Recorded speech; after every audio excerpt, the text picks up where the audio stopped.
വളരെ പ്രധാനപ്പെട്ട ഒരു വാർത്ത, പശ്ചിമേഷ്യ വീണ്ടും യുദ്ധത്തിലേക്ക് എന്നുള്ളതാണ്. ഇറാൻ അമേരിക്കയുടെ അമേരിക്ക ഇറാന്റെ പടക്കപ്പൽ ആക്രമിച്ച് പിടിച്ചെടുക്കുന്നു. ചരക്ക് കപ്പൽ ആക്രമിച്ച് പിടിച്ചെടുക്കുന്നു. അതിൻ്റെ എഞ്ചിൻ റൂം അടക്കം തകർത്തുകൊണ്ടാണ് അമേരിക്കയുടെ നീക്കമുണ്ടായിരിക്കുന്നത്. തങ്ങളുടെ ഉപരോധം ലംഘിച്ച് ഹോർമുസിലൂടെ മുന്നോട്ട് പോയ കപ്പലാണ് പിടിച്ചെടുത്തതെന്ന് ട്രംപ് വ്യക്തമാക്കിയ പശ്ചാത്തലം കൂടിയുണ്ട്. വെടിവെച്ച് കപ്പൽ പിടിച്ചെടുക്കുന്ന ദൃശ്യങ്ങൾ ഇപ്പോൾ പുറത്തുവിട്ട സാഹചര്യം നിർണായകമാണ്. ഹോർമുസ് കടലിടുക്കിലൂടെ നീങ്ങിയ ചരക്ക് കപ്പലിന്റെ എഞ്ചിൻ റൂം തകർത്താണ് US സൈന്യം കപ്പൽ കസ്റ്റഡിയിലെടുത്തത്. കപ്പൽ ഇപ്പോൾ പരിശോധിച്ചുകൊണ്ടിരിക്കുകയാണ് എന്നാണ് ട്രംപ് ട്രൂത്ത് സോഷ്യലിലൂടെ വ്യക്തമാക്കിക്കൊണ്ടിരിക്കുന്നത്. ഏതായാലും നിർണായകമായ ഒരു സാഹചര്യമാണ്. ഇറാന്റെ തുറമുഖങ്ങൾ ലക്ഷ്യമാക്കി US പടക്കപ്പലുകൾ കടലിൽ നിലയുറപ്പിച്ചിരിക്കുന്നു എന്ന നിർണായക വിവരം കൂടി വരുന്നുണ്ട്. നമുക്കറിയാം, ഇറാനെതിരെയുള്ള അമേരിക്കയുടെ ഉപരോധം ഹോർമുസിൽ തുടരുന്ന പശ്ചാത്തലത്തിൽ കൂടിയാണ് ഈ ഒരു നീക്കം അമേരിക്കയുടെ ഭാഗത്ത് എന്നുള്ള ഏറ്റവും പ്രധാനപ്പെട്ട സംഗതിയായി മാറുന്നു. ഇതടക്കം വലിയ ഭീതി ഹോർമുസുമായി ബന്ധപ്പെട്ട് ലോകത്തെ ബാധിച്ചിരിക്കുന്നു എന്നുള്ളതാണ് ഏറ്റവും പുതിയ വിവരം. അജയ് സുധാ ബിജു ഏറ്റവും പുതിയ വിവരങ്ങൾ പങ്കുവെക്കും. അജയ്, ഇത് ചില്ലറ പ്രകോപനമല്ല. ഒരുപക്ഷെ ഈ ഹോർമുസിൽ ഇത്തരമൊരു നീക്കം അമേരിക്കയുടെ ഭാഗത്ത് നിന്ന് ആദ്യമായിരിക്കും. നേരത്തെ പല കപ്പലുകളെയും മുന്നറിയിപ്പുകൾ നൽകി തിരിച്ചുവിട്ട അമേരിക്കയാണ് ഇപ്പോൾ കപ്പലുകൾ നേരിട്ട് പിടിച്ചെടുക്കുന്നു. അതും ഇറാന്റെ ആ നിലയിലേക്ക് പോർമുഖം തുറന്നിരിക്കുന്നത്. രഞ്ജിത്ത്, ഒരു സംശയവുമില്ല, ഈ വെടിനിർത്തൽ നിലവിൽ വന്നതിന് ശേഷം ഉണ്ടായിട്ടുള്ള ഏറ്റവും വലിയ പ്രകോപനമാണ് അമേരിക്കയുടെ ഭാഗത്ത് നിന്ന് ഉണ്ടായിട്ടുള്ളത്. ഇറാനിയൻ കപ്പലുകൾക്ക് മേലുള്ള അമേരിക്കൻ ഉപരോധം അത് ദിവസങ്ങൾ പിന്നിട്ട് കഴിഞ്ഞു. ഏപ്രിൽ 13-ാം തീയതിയാണ് അമേരിക്കൻ ഉപരോധം ഹോർമുസ് കടലിടുക്കിൽ ആരംഭിച്ചത്.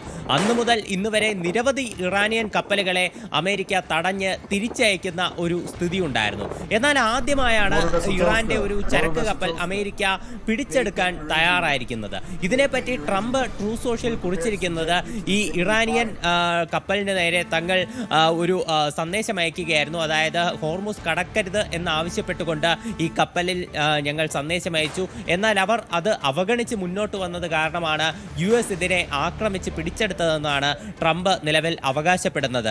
ഏതാണ്ട് 900 മീറ്ററോളം നീളമുള്ള ഒരു കൂറ്റൻ ചരക്ക് കപ്പൽ തന്നെയാണ് ഇറാന്റെ ഭാഗമായി ഇപ്പോൾ നഷ്ടപ്പെട്ടിട്ടുള്ളത്. US ഈ ചരക്ക് കപ്പലിന്റെ എഞ്ചിൻ റൂം തകർത്തതായിട്ടാണ് വിവരം. ഇപ്പോൾ നിലവിൽ ഈ കപ്പൽ US-ന്റെ കസ്റ്റഡിയിലാണ്. കപ്പലിൽ എന്തൊക്കെ സാധനങ്ങളാണ് കടത്താൻ ശ്രമിച്ചതെന്ന് US പരിശോധിക്കുകയാണെന്നും ട്രംപ് വ്യക്തമാക്കിയിട്ടുണ്ട്. ഗൾഫ് ഓഫ് ഒമാനിൽ വെച്ചായിരുന്നു ഈ ആക്രമണം. ഈ ഗൾഫ് ഓഫ് ഒമാനിൽ നിന്ന് ഹോർമുസ് കടക്കാൻ ഈ കപ്പൽ ശ്രമിക്കുകയായിരുന്നു. ട്രംപ് പറയുന്നത്, നിരവധി തവണ മുൻപ് ഇറാൻ മേഖലയിലൂടെ പല ഇല്ലീഗലായിട്ടുള്ള പ്രവൃത്തികളും നടത്തി വന്നിരുന്നു. അത്തരത്തിലുള്ള ഒരു കപ്പലാണോ ഇതെന്ന് തങ്ങൾ സംശയിക്കുന്നു. അപ്പോൾ അത് കാരണമാണ് ഈ കപ്പൽ പിടിച്ചെടുത്തതെന്നും ട്രംപ് അവകാശപ്പെടുന്നുണ്ട്. എന്നാൽ ഈ ഒരു കപ്പൽ പിടിച്ചെടുത്ത ഈ നീക്കത്തിന് പിന്നിൽ പല ലക്ഷ്യങ്ങളും ഉണ്ടെന്നാണ് വിദഗ്ധർ വിലയിരുത്തുന്നത്. പ്രത്യേകിച്ച് ഇറാനെ ഒരു വെടിനിർത്തൽ കരാറിന് പിന്നാലെ ഒരു സമാധാന കരാറിന് പ്രേരിപ്പിക്കാൻ വേണ്ടിയിട്ടാണ് US-ന്റെ നീക്കം എന്നതാണ് പലരും സൂചിപ്പിക്കുന്നത്. ഇത്തരത്തിൽ ഇറാനെ കൂടുതൽ സമ്മർദ്ദത്തിലാക്കി US-ന് താല്പര്യമുള്ള ഒരു കരാറിലേക്ക് ഇറാനെ എത്തിക്കുക. പക്ഷേ ഇത് ഇറാനെ ഇപ്പോൾ കൂടുതൽ പ്രകോപിപ്പിച്ചിട്ടുണ്ട് എന്ന് വേണം നമുക്ക് മനസ്സിലാക്കാൻ. ടൗസ്ക എന്ന കപ്പലാണ് ഏതാണ്ട് ഒരു വിമാനവാഹിനി കപ്പലിന് സമാനമായി 900 അടി നീളവും വിമാനത്തോളം ഭാരവുമുള്ള ഒരു കപ്പലാണ് ഇപ്പോൾ പിടിച്ചെടുത്തിരിക്കുന്നത് എന്നാണ് ട്രംപ് അറിയിച്ചിരിക്കുന്നത്. നിലവിൽ അമേരിക്കയുടെ കസ്റ്റഡിയിൽ ഇപ്പോൾ കപ്പൽ ഉണ്ട്. കപ്പൽ ഹോർമുസ് കടലിടുക്കിന് സമീപം US പ്രതിരോധം മറികടക്കാൻ ശ്രമിച്ചപ്പോഴാണ് പിടിച്ചെടുത്തത് എന്ന് ട്രംപ് അറിയിച്ച പശ്ചാത്തലം കൂടിയുണ്ട്. US സേനയുടെ USS സ്പ്രുവാൻസ് ആണ് ഒമാൻ കടലിടുക്കിൽ വെച്ച് ഈ കപ്പൽ പിടിച്ചെടുക്കുകയും മറ്റും ചെയ്തത്. മുന്നറിയിപ്പ് നൽകി ഇറാൻ ക്രൂ അത് തയ്യാറായില്ല.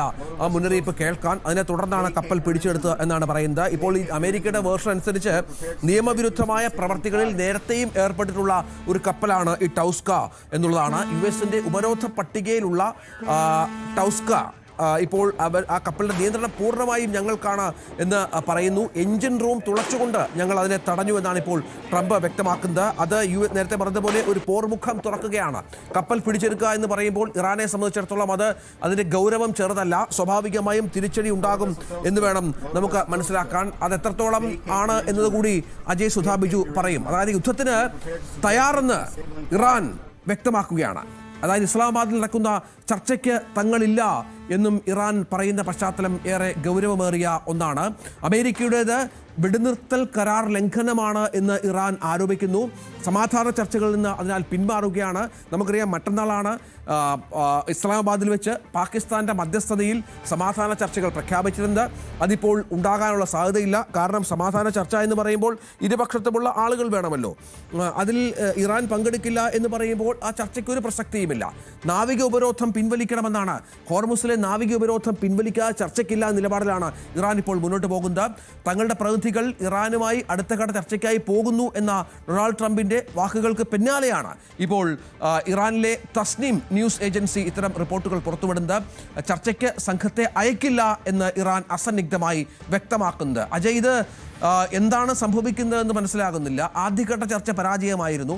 വലിയ തല്ലും ബഹളവും ഒക്കെ പാകിസ്ഥാന്റെ മധ്യസ്ഥതയിൽ ഉണ്ടായി എന്നാണ് മനസ്സിലായത്. രണ്ടാം ചർച്ചയിൽ ചില ശ്രമങ്ങൾ അല്ലെങ്കിൽ ധാരണകൾ ഉരുത്തിരിയുമെന്നുള്ള സൂചനകൾ ഉണ്ടായിരുന്നു. പക്ഷേ ഇപ്പോൾ അതുകൂടി ഇല്ലാതാകുമ്പോൾ എന്താണ് മനസ്സിലാക്കേണ്ടത്? പാകിസ്ഥാന്റെ പ്രധാനമന്ത്രി ഇറാൻ വിദേശകാര്യമന്ത്രിയൊക്കെ ഫോണിൽ വിളിച്ച് അനുരഞ്ജനത്തിന് തയ്യാറാകണമെന്ന് മറ്റും പറഞ്ഞു എന്നറിയുന്നു. പക്ഷെ അതിലൊന്നും കാര്യമില്ല എന്ന് തോന്നുന്നു, അല്ലേ?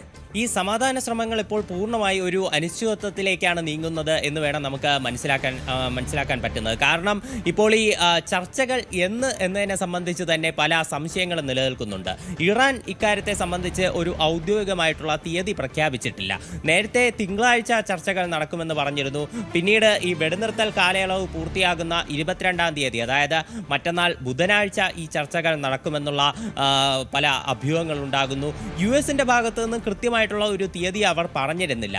ആദ്യഘട്ടത്തിൽ പാകിസ്ഥാനാണ് കൃത്യമായിട്ടുള്ള മധ്യസ്ഥത വഹിച്ച് ഇത്തരമൊരു തീയതി നിശ്ചയിക്കുകയും ഇസ്ലാമാബാദ് ഈ ചർച്ചയ്ക്കുള്ള സ്ഥലമായി തിരഞ്ഞെടുക്കുകയും അമേരിക്കൻ ഇറാൻ പ്രതിനിധികൾ അവിടെ എത്തുകയും ചർച്ച നടത്തുകയും ചെയ്തിരുന്നത്. എന്നാൽ ഇപ്പോൾ പലതവണ പാകിസ്ഥാൻ ഒരു അനുനയത്തിന് ശ്രമിച്ചിരുന്നു. നേരത്തെ അസീം മുനീറൊക്കെ നേരിട്ട് ഇറാനിലേക്ക് എത്തി ഈ ചർച്ചകൾ നടത്തിയിരുന്നു.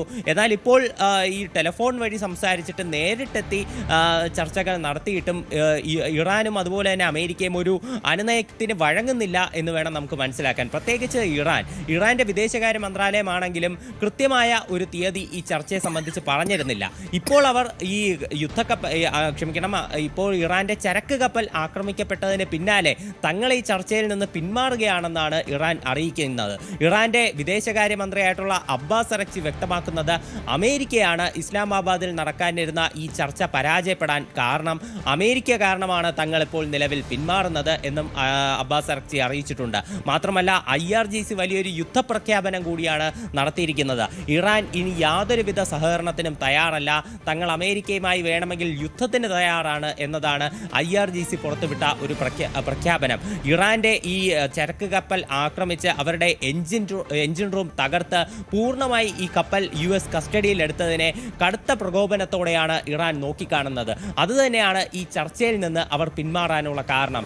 അതും ഈ വെടിനിർത്തൽ മറ്റന്നാൾ അവസാനിക്കാനിരിക്കുകയാണ്. ഇനി 2 ദിവസം മാത്രമേ വെടിനിർത്തൽ അവസാനിക്കാനുള്ളൂ.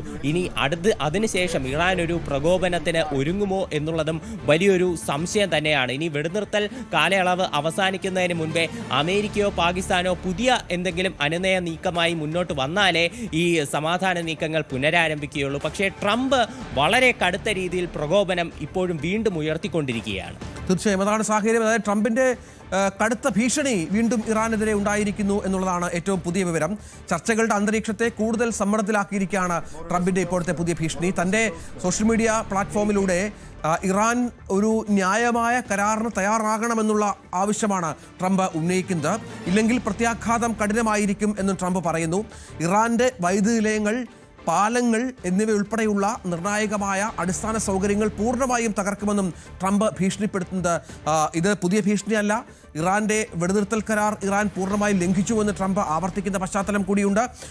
കരാർ അംഗീകരിച്ചില്ലെങ്കിൽ കഴിഞ്ഞ 47 വർഷമായി മറ്റ് പ്രസിഡന്റുമാർ ഇറാന്റെ കാര്യത്തിൽ ചെയ്യേണ്ടിയിരുന്ന കാര്യങ്ങൾ നടപ്പിലാക്കുക എന്നത് എൻ്റെ ബഹുമതിയായി ഞാൻ കാണുന്നു എന്നൊക്കെയാണ് ട്രംപ് പറയുന്നത്. ഇറാനെ ഒരു കൊലയാളി രാഷ്ട്രം എന്ന് വിശേഷിപ്പിച്ചുകൊണ്ടാണ് ട്രംപ് ഈ പോസ്റ്റ് ഇട്ടിരിക്കുന്നത്. അജയ്, ഇപ്പോൾ നേരത്തെ നമുക്കറിയാം ഊർജ്ജ നിലയങ്ങളും പാലങ്ങളും മറ്റുമായിരുന്നു ട്രംപിൻ്റെ ടാർഗറ്റ്. ചില പാലങ്ങൾ, പ്രധാനപ്പെട്ട 2 വലിയ പാലങ്ങൾ ഇറാനിലെ തകർക്കാൻ അമേരിക്കയ്ക്കായി. പക്ഷേ എന്തുകൊണ്ടോ പിന്നീട് പിന്മാറുകയാണ്. ഇപ്പോൾ ആ മുന്നറിയിപ്പ് വീണ്ടും മുന്നോട്ട് വെക്കുമ്പോൾ അമേരിക്കയ്ക്ക് മുന്നിൽ ഇറാനെ ആക്രമിക്കുക എന്നതല്ലാതെ മറ്റൊരു വഴിയില്ലല്ലോ. കാരണം അത്രത്തോളം നാണം കെട്ടിരിക്കുന്ന ഒരു രാജ്യം കൂടിയാണ് അമേരിക്ക. രഞ്ജിത്ത്, ഈ സമാധാന ശ്രമങ്ങളിൽ നിന്ന് പിന്നോട്ട് പോകാൻ കാരണമാകുന്ന എല്ലാവിധ പ്രസ്താവനയും ട്രംപ് തുടർച്ചയായി നടത്തുന്നുണ്ട്. എല്ലാ ദിവസവും രാവിലെ ലോകരാജ്യങ്ങളെ ഭയപ്പെടുത്തുന്ന രീതിയിൽ, അതും ഹോർമുസ് കടലിടുക്കിലൂടെയുള്ള ഗതാഗതം അനിശ്ചിതത്വത്തിലാക്കുന്ന രീതിയിലുള്ള പ്രസ്താവനകളാണ് ട്രംപ് തുടരെ നടത്തിക്കൊണ്ടിരിക്കുന്നത്. ഇപ്പോൾ ഇതാ ഇറാനെതിരെ തൻ്റെ പഴയ ഭീഷണി ട്രംപ് വീണ്ടും എടുത്ത് ഉപയോഗിക്കുകയാണ്. ട്രംപ് മുൻപ് പറഞ്ഞിരുന്നത് ഈ ഹോർമുസ് കടലിടുക്കിൽ ഇറാൻ അവരുടെ ഒരു നിയന്ത്രണം തുടർന്നു കഴിഞ്ഞാൽ ഇറാനുള്ളിലുള്ള പവർ പ്ലാന്റുകളും അതുപോലെ തന്നെ പാലങ്ങളും തകർക്കും എന്നുള്ള ഭീഷണി ട്രംപ് മുൻപ് ഉയർത്തിയിരുന്നു. അതേ ഭീഷണി തന്നെ ട്രംപ് ഇപ്പോൾ വീണ്ടും ആവർത്തിച്ചിരിക്കുകയാണ്. ഇപ്പോൾ ട്രംപ് പറയുന്നത് US-മായി ഒരു ന്യായമായ കരാറിൽ ഇറാൻ ഏർപ്പെടണം, അല്ലാത്ത പക്ഷം ഇറാനെ ശക്തമായ രീതിയിൽ ആക്രമിക്കും, അവരെ മുട്ടുകുത്തിക്കും എന്നെല്ലാമാണ് ട്രംപ് തൻ്റെ പുതിയ പോസ്റ്റിൽ അവകാശപ്പെടുന്നത്. മാത്രമല്ല ട്രംപ് ഈ പോസ്റ്റിലൂടെ വ്യക്തമാക്കുന്നു, തൻ്റെ നേതൃത്വത്തിലുള്ള US സംഘം ഇതിനോടകം തന്നെ പാകിസ്ഥാനിലേക്ക് തിരിച്ചിട്ടുണ്ട്. അവർ ചർച്ചകൾക്ക് തയ്യാറാണ്. ഈ ചർച്ചകൾക്ക് ഇറാനും സമ്മതമറിയിക്കണം, ഇറാനും ഈ ചർച്ചകൾക്ക് US-ന് താല്പര്യപ്പെട്ട ഒരു രീതിയിൽ വഴങ്ങണം എന്നെല്ലാമാണ് ട്രംപ് ഈ ഒരു പോസ്റ്റിലൂടെ പറയുന്നത്. ഇല്ലെങ്കിൽ അല്ലാത്ത പക്ഷമാണ് ഈ പാലങ്ങളും അതുപോലെ തന്നെ പവർ പ്ലാന്റുകളും തകർക്കുമെന്ന് പറയുന്നത്. പക്ഷേ ഇത് ഈ US ആക്രമണം എന്ന് മുതലാണ് ഈ വെടിനിർത്തൽ കാലയളവ് അവസാനിച്ചു കഴിഞ്ഞാൽ US ഉടൻ തന്നെ ഒരു യുദ്ധത്തിന് തയ്യാറെടുക്കുമോ എന്നൊന്നും തന്നെ ട്രംപ് ഈ പോസ്റ്റിൽ വ്യക്തമാക്കിയിട്ടില്ല. ഒരു കൃത്യമായ തീയതിയോ അല്ലെങ്കിൽ എന്ന് ആക്രമിക്കുമോ എന്നൊന്നും പറയാതെ ഒരു ഭീഷണിയുടെ സ്വരം, അതാണ് ട്രംപ് ഈ പോസ്റ്റിലൂടെ ആവർത്തിക്കുന്നത്. തീർച്ചയായും അതൊരു പ്രത്യേക സാഹചര്യമാണ്. മറ്റൊന്ന്, ഈ പാകിസ്ഥാൻ നടക്കുന്ന ഇസ്ലാമാബാദിലെ പ്രധാനപ്പെട്ട ഒരു ചർച്ച, 2ാം ഘട്ട ചർച്ചയുടെ കാര്യം പറഞ്ഞിരുന്നു. അതിൽ ഇറാൻ പങ്കെടുക്കുന്നില്ല എന്ന് ഇപ്പോൾ കുറച്ച് മുമ്പാണ് അവർ വ്യക്തമാക്കിയത്. അത് ഈ കപ്പലൊക്കെ പിടിച്ചെടുത്തതിന് ശേഷമായിരുന്നു. പക്ഷേ അതിന് മുൻപ് ആദ്യം ആരാണ് പങ്കെടുക്കുന്നത്, JD വാൻസ് ഈ ചർച്ചയുടെ ഭാഗമാകില്ല എന്ന് ട്രംപ് സുരക്ഷാ ഭീഷണി ഉണ്ട് എന്നും മറ്റും പറഞ്ഞിരുന്നു. അത് പിൻവലിക്കുകയും JD വാൻസ് ഈ ചർച്ചയുടെ ഭാഗമാകും, ഇറാൻ US സമാധാന ചർച്ചയുടെ ഭാഗമാകുമെന്നും മറ്റും പ്രഖ്യാപിച്ചിരുന്നു പിന്നീട്. അത് പക്ഷേ ഇനിയിപ്പോൾ ചർച്ചയുടെ ഭാവി എന്താണെന്ന് നമുക്കറിയില്ല. പക്ഷേ JD വാൻസ് തന്നെ ഈ സംഘത്തെ നയിക്കും എന്നാണ് ഇപ്പോൾ ട്രംപ് വ്യക്തമാക്കിയിരിക്കുന്നത്. ബുധനാഴ്ച നിലവിലെ വെടിനിർത്തൽ കരാറിൻ്റെ കാലാവധി അവസാനിക്കാനിരിക്കുകയാണ്. നമുക്കറിയാം ഇതിനിടയിൽ ചർച്ചകളിൽ പുരോഗതി ഉണ്ടാക്കാൻ വൈസ് പ്രസിഡന്റ് നേരിട്ടെത്താനൊക്കെയുള്ള ശ്രമങ്ങളായിരുന്നു അമേരിക്കയുടെ ഭാഗത്തുനിന്നുണ്ടായിരുന്നത്. അതേസമയം ഔദ്യോഗികമായി ഇക്കാര്യം അറിയിച്ചിട്ടില്ല. പാകിസ്ഥാനിൽ വലിയ സുരക്ഷാ ക്രമീകരണങ്ങൾ ഒരുക്കിയിട്ടുണ്ട് എന്നുള്ള വിവരം കൂടി പുറത്തു വരുന്നുണ്ട്. കാരണം പ്രധാനപ്പെട്ട അമേരിക്കൻ നേതാക്കളൊക്കെ ഈ ചർച്ചയ്ക്കായി അവിടെ എത്തുമെന്നുള്ള സൂചനകളെ തുടർന്നാണ് ഇത്തരത്തിലുള്ള സുരക്ഷാ ക്രമീകരണങ്ങൾ ലാഹോറിലും മറ്റും വർദ്ധിപ്പിച്ചിരിക്കുന്നത് എന്നും മാധ്യമങ്ങൾ റിപ്പോർട്ട് ചെയ്യുന്നുണ്ട്. ഇതിനിടയിൽ ഇറാനുമായുള്ള യുദ്ധം അവസാനിച്ചിട്ടില്ല എന്നാണ് ഇസ്രായേൽ പ്രധാനമന്ത്രി ബെന്യാമിൻ നെതന്യാഹു വ്യക്തമാക്കിയിരിക്കുന്നത്.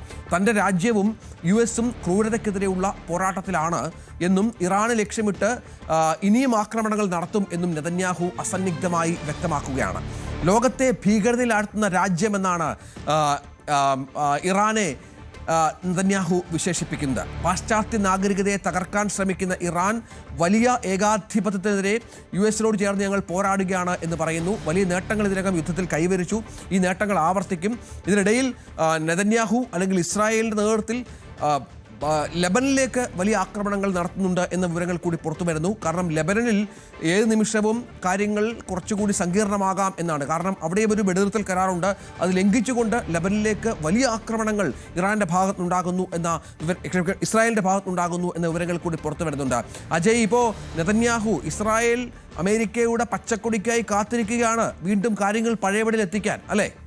തീർച്ചയായിട്ടും ഇസ്രായേൽ ഇപ്പോൾ ഒരു ആക്രമണത്തിന് തയ്യാറായി തന്നെയാണ് സ്ഥിരമായി നിൽക്കുന്നത്. ഇതിനു മുൻപേ ലെബനനിൽ വെടിനിർത്തൽ പ്രഖ്യാപിച്ചപ്പോഴാണെങ്കിലും സ്ഥിരമായിട്ടുള്ള ബോംബിങ്ങും ആക്രമണങ്ങളും ഇസ്രായേലിന്റെ ഭാഗത്തു നിന്നുണ്ടായിരുന്നു. ഇതിന് പിന്നാലെ ട്രംപ് തന്നെ ഇസ്രായേലിനെ പരോക്ഷമായി വിമർശിച്ചുകൊണ്ട് ഒരു പോസ്റ്റ് അടക്കം ഇട്ടിരുന്നു. അതായത് ഇസ്രായേൽ എത്രയും വേഗം ഈ ലെബനിലുള്ള ബോംബിംഗ് നിർത്തണം, പെട്ടെന്ന് തന്നെ ഇത് മതിയാക്കിക്കൊള്ളൂ എന്നെല്ലാം കുറച്ച് കടുത്ത ഭാഷയിൽ തന്നെ ട്രംപ് പിന്നീട് പ്രതികരിക്കുകയുണ്ടായി.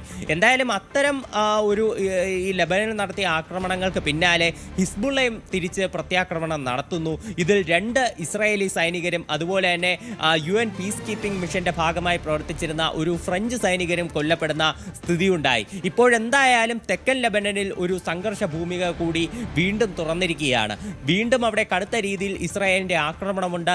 ഈ ആക്രമണത്തിൽ 4 പേർ ഇതുവരെ കൊല്ലപ്പെട്ടതായിട്ടുള്ള ഔദ്യോഗിക വിവരം കൂടിയുണ്ട്. ഇത്തരത്തിൽ സ്ഥിരമായി ഒരു വെടിനിർത്തലിൻ്റെ ലംഘനം തന്നെ ഇസ്രായേൽ നടത്തിക്കൊണ്ടിരിക്കുകയാണ്. മാത്രമല്ല, ഇറാനുമായി പ്രഖ്യാപിച്ചിരുന്ന വെടിനിർത്തലിൻ്റെ കാലയളവിലാണെങ്കിലും തങ്ങൾ ഇറാനെതിരെയും സൈനിക നീക്കം നടത്തും, തങ്ങളുടെ ഓപ്പറേഷൻസ് അവസാനിച്ചിട്ടില്ല, മേഖലയിലുള്ള ടെറർ റെജീമിനെ പൂർണ്ണമായിട്ടും ഇല്ലാതാക്കും, US-ഉമായിട്ടുള്ള ചേർന്ന് ഉള്ള ആക്രമണം അതുതന്നെയാണ് തങ്ങളുടെ ലക്ഷ്യം എന്നെല്ലാം ബെഞ്ചമിൻ നെതന്യാഹു വ്യക്തമാക്കുന്ന സാഹചര്യമുണ്ടായിരുന്നു. ഇപ്പോൾ ഇതാ വീണ്ടും ഇസ്രായേൽ ഇത്തരം ഭീഷണികളിലാണ് മുന്നോട്ട് പോകുന്നത് നമുക്ക് കാണാൻ സാധിക്കും. മാത്രമല്ല, അമേരിക്കയിൽ നാളെയാണ് ഇസ്രായേലിൻ്റെയും അതുപോലെ തന്നെ ലെബനൻ്റെയും ഈ സമാധാന ചർച്ചകൾ നടക്കാനിരിക്കുന്നത്. 34 വർഷങ്ങൾക്ക് ശേഷം ഇരു രാജ്യങ്ങളും അമേരിക്കയിൽ വെച്ച് മുഖാമുഖം കാണുന്നു എന്നുള്ള വലിയ പ്രത്യേകത കൂടി ഈ ചർച്ചയ്ക്കുണ്ട്.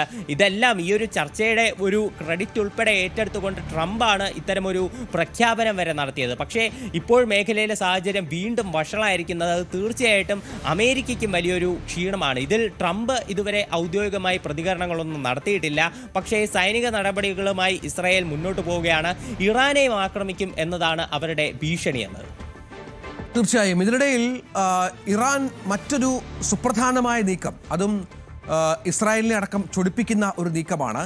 അവിടെ ഹോർമുസിൽ ഇസ്രായേൽ കപ്പലുകൾക്ക് പൂർണ്ണമായും നിയന്ത്രണം ഏർപ്പെടുത്താനായി ഇറാൻ ഒരുങ്ങുന്നു എന്നുള്ള വിവരം കൂടി പുറത്തു വരികയാണ്. അതിന് നിയമപരമായ മാർഗങ്ങളിലേക്ക് ഇറാൻ കടക്കുകയാണ്. ഇറാൻ പാർലമെന്റ് ഒരു നിയമനിർമ്മാണത്തിന് ഒരുങ്ങുന്നു. ഇതുമായി ബന്ധപ്പെട്ട് പ്രത്യേക ബില്ല് തയ്യാറാക്കി എന്നാണ് സൂചന. ഈ ബില്ല് പ്രകാരം ഇസ്രായേൽ കപ്പലുകൾക്ക് ഹോർമുസ് കടലിടുക്കിലൂടെ പ്രവേശനം പൂർണ്ണമായും നിരോധിക്കും. ശത്രു രാജ്യങ്ങളുടെ കപ്പലുകൾക്ക് കടലിടുക്ക് കടക്കാൻ ഇറാന്റെ ദേശീയ സുരക്ഷാ കൗൺസിലിന്റെ പ്രത്യേക അനുമതി വേണ്ടിവരും. ഇറാനെ ആക്രമിച്ച രാജ്യങ്ങളിൽ നിന്ന് അർഹമായ നഷ്ടപരിഹാരം കിട്ടാതെ ആ രാജ്യങ്ങളുടെ കപ്പലുകൾ കടത്തിവിടില്ല. അതായത് അമേരിക്കയും ഇസ്രായേലും അടക്കമുള്ള രാജ്യങ്ങളുടെ കപ്പലുകൾ ഇതുവരെയുള്ള ആക്രമണത്തിന് വളരെ കൃത്യമായ നഷ്ടപരിഹാരം ഇറാന് നൽകണം. നൽകിയാൽ മാത്രമേ ഹോർമുസിലൂടെ കടന്നു പോകാൻ സാധിക്കൂ എന്നുള്ള സുപ്രധാനമായ ഒരു ബില്ല് ഇറാൻ പാർലമെന്റ് പാസ്സാക്കാൻ പോവുകയാണ്. നമുക്കറിയാം, നേരത്തെ ഹോർമുസിൽ ചുങ്കം വാങ്ങി തുടങ്ങിയിരുന്നു. ഈ പ്രശ്നങ്ങൾ, ഈ ഉപരോധം ആരംഭിക്കുന്നതിന് മുൻപ് ഇറാൻ വലിയ തുകയാണ് ചുങ്കമായി വാങ്ങിക്കൊണ്ടിരുന്നത്. ഇതിപ്പോൾ ഇസ്രായേലിനെയും അമേരിക്കയുടെയും കപ്പലുകളെ കടത്തിവിടില്ല എന്ന് പറയുമ്പോൾ ഇരു രാജ്യങ്ങളെയും പ്രകോപിപ്പിക്കുന്ന നീക്കമാണ്. അതിന് ഏത് തരത്തിലുള്ള തിരിച്ചടി ഉണ്ടാകുമെന്നുള്ളത് കാത്തിരുന്ന് കാണണം. ഇതിനിടയിൽ മറ്റൊരു വാർത്ത പുറത്തു വരുന്നത്, പരമോന്നത നേതാവ് ഇറാന്റെ അയത്തുള്ള അലി ഖമനേയി, നമുക്കറിയാം യുദ്ധം ആരംഭിച്ച ആദ്യ ആഴ്ചയിൽ തന്നെ, ആ ദിവസം തന്നെ കൊല്ലപ്പെട്ടിരുന്നു. 7 ആഴ്ചകൾ പിന്നിടുകയാണ് ഖമനേയി മരിച്ചിട്ട്. 8ാമത്തെ ആഴ്ചയാണ് ഖമനേയിയുടെ മരണമുണ്ടായിട്ട്. പക്ഷേ ഇപ്പോഴും മൃതദേഹം സംസ്കരിക്കാൻ സാധിച്ചിട്ടില്ല എന്നുള്ളത് ഇറാനെ സംബന്ധിച്ചിടത്തോളം വളരെ പ്രധാനപ്പെട്ട ഒരു കാര്യമാണ്. വലിയ സംസ്കാര ചടങ്ങുകൾ നടത്തുന്നതുമായി ബന്ധപ്പെട്ടുള്ള അപകട സാധ്യതകൾ ഇറാനിയൻ അധികൃതർ വിലയിരുത്തുന്നു, ചൂണ്ടിക്കാട്ടുന്നു. അതാണ് പ്രധാനപ്പെട്ട കാര്യം. അതായത് തുടർച്ചയായി ഇസ്രായേലിൻ്റെയും US-ൻ്റെയും ആക്രമണങ്ങൾ നടക്കുന്ന പശ്ചാത്തലമുണ്ട്. ഒപ്പം ബഹുജന ഒത്തുചേരലുകളിൽ സംഘർഷമുണ്ടാകാനുള്ള പശ്ചാത്തലം കൂടി ഈ സംസ്കാര ചടങ്ങുകൾ വൈകുന്നതിന് പ്രധാന കാരണമായി മനസ്സിലാക്കുന്നുണ്ട്. അതിലൊന്ന് ഈ ആക്രമണങ്ങൾ, നമുക്കറിയാം സംസ്കാര ചടങ്ങാകുമ്പോൾ ഇറാനിലെ പ്രധാനപ്പെട്ട നേതാക്കൾ പങ്കെടുക്കും. അവിടെയും ആക്രമണം നടത്തി ഈ നേതാക്കളെ കൊലപ്പെടുത്താനുള്ള ഭീഷണി അല്ലെങ്കിൽ അത്തരമൊരു സാധ്യത കൂടി ഇറാൻ മനസ്സിലാക്കുന്നു. തുടർന്നാണ് ഈ സംസ്കാര ചടങ്ങുകൾ നടത്താൻ പറ്റാത്തത്. ഒപ്പം ഏറെ ആരാധകരുള്ള, ഒരുപാട് ആരാധിക്കുന്ന ഒരു നേതാവ് കൂടിയാണ് ഇറാനിൽ ആയത്തുള്ള അലി ഖമേനി. അദ്ദേഹത്തിൻ്റെ സംസ്കാര ചടങ്ങുകളിൽ വലിയ തോതിലുള്ള ജനക്കൂട്ടം ഉണ്ടാകുമെന്ന കാര്യത്തിൽ സംശയമില്ല. അത്തരം ജനക്കൂട്ടമുണ്ടായാൽ, ആ മോബ് വയലൻ്റ് ആയാൽ ഒരു തരത്തിലും അതിനെ കൺട്രോൾ ചെയ്യാനുള്ള ചിലപ്പോൾ സാധിച്ചില്ല എങ്കിൽ അത് വല്ലാത്തൊരവസ്ഥയിലേക്ക് രാജ്യത്തെ കൊണ്ടെത്തിക്കും എന്നും ആ രാജ്യം സംശയിക്കുന്നുണ്ട്. അതുകൊണ്ടാണ് ഖമനേയിയുടെ സംസ്കാര ചടങ്ങുകൾ ഇപ്പോഴും വൈകിപ്പിക്കുന്നത്. ഇപ്പോഴും ഖമനേയിയുടെ മൃതദേഹം സൂക്ഷിച്ചിരിക്കുകയാണ്. അത് എന്നത്തേക്ക് സംസ്കാരം ഉണ്ടാകുമെന്ന കാര്യത്തിലൊക്കെ ഇനി കാത്തിരുന്ന് കാണണം.